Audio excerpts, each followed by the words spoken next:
and welcome to Sassi Talks. This is the show where we bring you tips for positive lifestyle choices. And on this week's episode, we have the pleasure of speaking with Sonya Roche-Duncan. She's a psychological astrologer and also a cosmic coach and cosmic consultant. She is very well established in her field. She studied in London at the Faculty of Astrology and the Centre for Psychological Astrology. And in a former life, she was in the music industry. She was a musician and she's also been in the movie business, which is where we crossed paths, and I had the pleasure of working with her for a period of time. She's also written for a number of the great publications in the UK, including Marie Claire, on the subject. So she's going to be telling us today about how we can learn from the moon and the stars and all in between, how we can have a better relationship with ourselves and with those significant others, our relationships with others. There we go. Sonya Roche-Duncan, it's a real pleasure to have you on Sassi Talks. Thank you for having me, Sav. I'm happy to be here. A real pleasure. I love Sassi Talks. I watch it all the time. You specialise in psychological astrology. What exactly is psychological astrology? Psychological astrology is proper astrology, proper humanistic astrology that combines the information gained from this complete birth map, this symbolic map, which is drawn for your exact time, location, date of birth, and I mean exact, We combine the information gained from this symbolic map, with the language and insights of psychoanalytical theory, chiefly Jungian psychoanalytical theory. Which means what? Can you break that down for us? Think shrink with a map. Think going to see a psychoanalyst and I don't have to put you on my couch for 5 years because I've got a map. Which tells me exactly where to start looking. So think shrink with the map. We're the heavyweights. Do you have to be trained as a psychologist to combine the astrology with the psychological astrology effectively? Yes, to a degree. Most psychological astrologers are either social workers or they are therapists or psychoanalysts as well.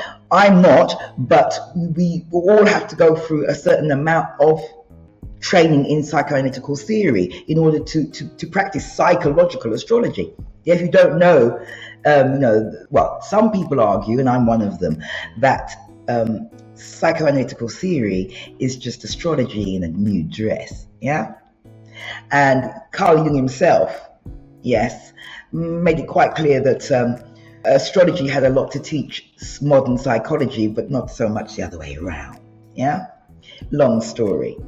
But we train at the CPA, and all of us, including myself, have undertake independent training in psychoanalytical theory, definitely. Dare I ask, how does it work and why does it work? Right, well, the why, I do not know. We don't know. I have no idea why erecting this map gives me effectively a blueprint of your psyche. I just know that it does. And in answer to that, I don't need to prove it. Whenever I do a consultation, and I've done over 500 in my life, it's quite simple. What you think about astrology, what I think about astrology makes no difference, All that matters is, was the skill set I have of any use to you? And I've never, ever had a no in my entire career, So it's not a matter of proving it, as far as I'm concerned. Is it useful? Has it benefited your life? And I suggest that, everyone likes to think, well, why didn't life come with a user manual? Why did this happen now? Why is this happening to me now? Why is this happening to me again? And I suggest that life does come with a user manual, and here it is. I consider it to be like a blueprint of your psyche, of your potential, but it's also a psychodynamic tool, because this birth map erected for the exact date, location, and moment of your birth, it's static. That's my birth map, and it will be my birth map forever, But things happen to that birth map. The planets keep on moving, and it will make symbolic relationships with your map. So, for example, say Saturn's in the sky, At the moment, yeah, it will make a relationship with the different planets in your birth map. This map, yeah, is broken up into pies, little bits of slices of a pie. Yeah, each of those slices represents an area of human life. Yeah, so I think you're seeing this back to front. So the first house is me, myself. Yeah, the second house is what I possess, my talents, my money, my wants, my needs. The third house, how I communicate. The fourth house, my family and the father, and so on and so forth, till you get all around the 12 houses, which is every field of human experience. Now, the planets represent, we call them verbs, yeah, human drives. So the sun, yeah, which is the one you know, sun in Libra in your case, the sun is the drive to individuate, to become yourself, yeah. The moon, it symbolizes the drive to get your needs met, what you need, yeah, and your instincts and your subconscious, yeah, the sun being consciously, yeah. But I'll explain a little bit more about the sun, the moon, and the ascendant in a minute. And basically, all the planets represent, yeah, the inner planets, everything up to Saturn, yeah, represent the human drive. The Venus, the human drive to relate, yeah. Mars, to take action, yeah, and procreate, yeah, sex it up, whatever, yeah. And Jupiter, the urge to grow, yeah, and so on and so forth, until you get to Saturn. And then the outer planets have a more collective meaning. So basically, this mandala tells us all human beings have the same collection of drives and have, you know, we have the same areas of human life, but it's a matter of emphasis. If you share similar birth details with somebody else, for example, if there was somebody else born to a different mom at exactly the same time in the hospital bed next to you, yeah, then they will have a chart that is almost identical or very, very similar for all intents and purposes to yours. But how you choose to live it, yeah, that potential, that map, yeah, that blueprint is unique to you.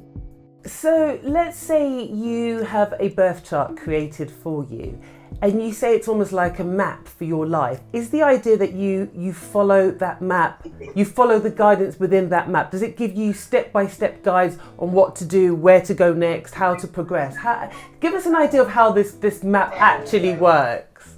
Just another, well, I say the most powerful tool, the most powerful life hack. It's just another tool to understanding yourself.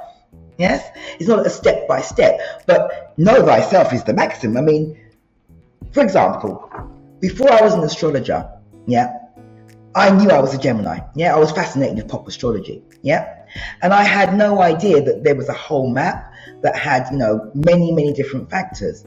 So I couldn't understand why I had all the speed of Gemini, and your sun sign is what you are becoming, as far as I'm concerned. You're not there yet. Yeah. So when people say, oh, you know, I'm a Gemini, yeah, so I'm clever, I talk a lot, I'm quick, I'm a cheeky monkey, this, that, and the third, yeah.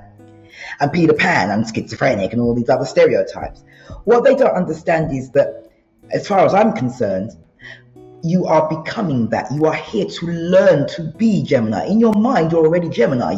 It's the qualities you identify with, and the way you see yourself consciously, yeah, and the way you see Father. But that's a long story. We can't go that far, yeah, in our limited amount of time. But so I just thought, oh, I'm a Gemini, yeah, and Gemini, of course, is an air sign. So we filter the world via our intellect. That's what air signs do. Yeah, but I did not know anything about the rising sign or the moon sign. Now if your sun sign is your conscious mind, then your moon sign is your subconscious. It's your needs, it's your instincts, yeah, and it's your mother. So the way I describe it is that you come in as your moon sign, yeah, and you're on a journey towards being the best, becoming the best of your sun sign. So I have the moon in Taurus, so I'm basically coming instinctively as a Taurus, yeah, on a journey to the Gemini goal, yeah. And I say that the route you take or how you travel is the rising sign. So the sun sign is how you see yourself and what I think you're becoming, and the key to individuation, to becoming yourself, and what I call the prime directive. Yeah, so the prime directive of Gemini is to communicate whatever we think is important, yeah, in life, and to be respected and appreciated for our ability to communicate, be an interface, an interchange, yeah, and to reconcile opposites. I didn't realize that I had the moon in Taurus. Now, if Gemini is all speed and intellect or whatever, Taurus is the first of the earth signs, yeah, our first encounter with earth. And earth signs, they filter their world through the five senses: touch, sense, sound, sight, yeah? And Taurus is very, very slow compared to Gemini, ruled by Mercury, Hermes, rushing about, the god of travel and interchange. And so the Taurus needs are very, very physical, yeah, as opposed to intellectual, the cerebralness of Gemini. It's very, very physical. So give me my food, give me my security, my money, my creature comforts, yeah, and my artistic expression, yeah, and I need to express my talents. So this is because of your moon sign and because of your subconscious base that you have. So you have to satisfy the moon's needs, yeah, and that doesn't change. Yes, it doesn't change. It is what it is, which leads us to the big question about astrology, whether it's serious psychological astrology or the pop nonsense, and that is, nature or nurture. Yeah. Now, the way we see it in humanistic psychological astrology, and I'm a Western humanistic psychological astrologer, so I don't do Vedic astrology. Yeah. And in terms of Western astrology, I should have said it at the beginning, there are different specialists. Yeah, just like medical doctors, we specialize. So we have financial astrologers. Yeah. And believe you me, as JP Morgan said, millionaires don't use astrology, billionaires do. So this really is a very powerful tool that can be used to help people in all kinds of ways in their relationships, but also with their mental health. And one of the things a lot of our audience reach out to us about is how to put coping strategies and coping mechanisms in place for a range of different mental health issues that they may be dealing with or experiencing, and especially in the world that we're living in now, which is constantly changing, and people are having to adapt to the new environment that they find themselves in, and also a new way in which they have to relate to their significant others. We saw a lot of people through lockdown who really struggled with the increased intensity of a relationship, living with somebody under the same roof without much interaction with the outside world or with other people. So if somebody might be coming to you for help or for counselling or for therapy, however you want to put it, for a consultation to help them, how might you be able to guide them in a way that they can take better control of the lives that they now find themselves leading? Well, yeah. To be honest with you, it's the basis of everything, I think, in all circumstances. And yes, I think, our interactions have been so intensified by lockdown and the circumstances around the pandemic. No matter what circumstance you're in, know thyself is the beginning of everything. Yeah. The first consultation that you have, with myself or a psychological astrologer is always the natal interpretation, and that's when we erect this map and take a look at it. It's a dialogue, yes, because like I said, this is a map and you are a person. So what will happen is you will come to see me, I will research this map for an hour or so before you come to see me, and I will have identified certain themes, and of course that's when we also bring in the forecasting or predictive element of psychological astrology, and that is I will have calculated what different experiences you had at different times growing up. So when you come to me, we dialogue, and that's when I get to understand how you are manifesting the potential of that birth map. So before I allow you to make me the human guinea pig of this show, let me just ask you, if you were to if somebody was to come to you for a consultation and they had their chart, their chart done for them, and you mentioned that you can forecast a year ahead, presumably then there's aspects of the report, if you like, that you produce on them that is for life, and there's another aspect that could be reviewed on a yearly basis to see where they go from there, or would the whole thing change on a year-to-year basis? The natal interpretation is for life. That's it. Yeah, we talk about it and we see how you've been manifesting this chart. Boom. Then you can, after that one, and only after that one, after we understand the who, yeah, and how you manifest, yeah, then you can come back for your year ahead. And that is for that particular moment in time, that year. Right, go for it. Take me apart. I'm ready. Now, keep it brief. Number one, it's not meant to be a root canal. Number two, it's not pronouncements from upon high.